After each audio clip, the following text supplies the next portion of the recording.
So tell us about your last book, Over and Underground in Mumbai and Paris, which we've heard is a travelogue, and it's an interesting mix where there's poetry and there's also prose, and you're working on a collaboration. So would you like to tell us about that? It's a book not in prose, but it's a travelogue entirely in poetry, written by Sampurna Chatterji, the Bombay-based poet, the Mumbai-based poet, and me.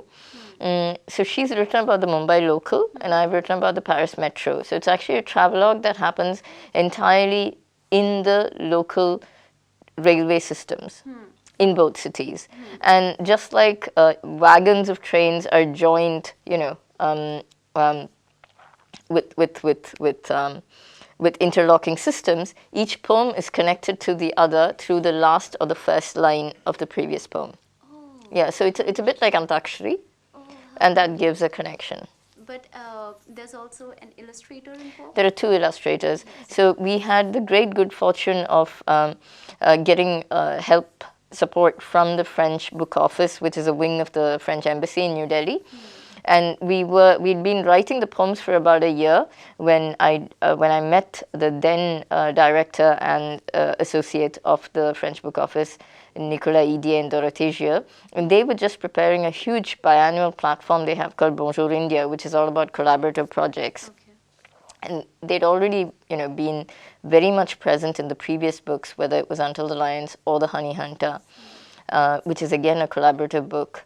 And they asked me what I was doing next, and when I told them this, they asked us what we would like to do next. And we had this, you know, all writers have a wish list. And ideally, and I said to them, ideally, we'd love to have illustrators so that there's a visual component to the book. And they made it possible. So Joëlle, Jolivet, with whom I'd already done a children's book called The Honey Hunter, Joëlle Jolivet came over to Mumbai to illustrate Sampurna's poems. She traveled on the local with Sampurna, experienced what it was like, and gave her visual reflection of that. And similarly, Roshini Vyam, the young contemporary artist from the Gone community, she came to Paris and she took the metro with me for 2 weeks, night and day. You know, we rode all the lines that I've written about, which is pretty much the entire metro system, end to end. And again, she integrated all that and the stories. So it's kind of at a cusp between her experience of the metro and the stories that I've written in my poems. It seems to be doing an interesting mix where the French is doing the Indian illustration and the Indian is doing the French one. Super cool. Absolutely, because you see, I'm an inhabitant of Paris and Sampurna is an inhabitant of Mumbai, even though we both come from different places.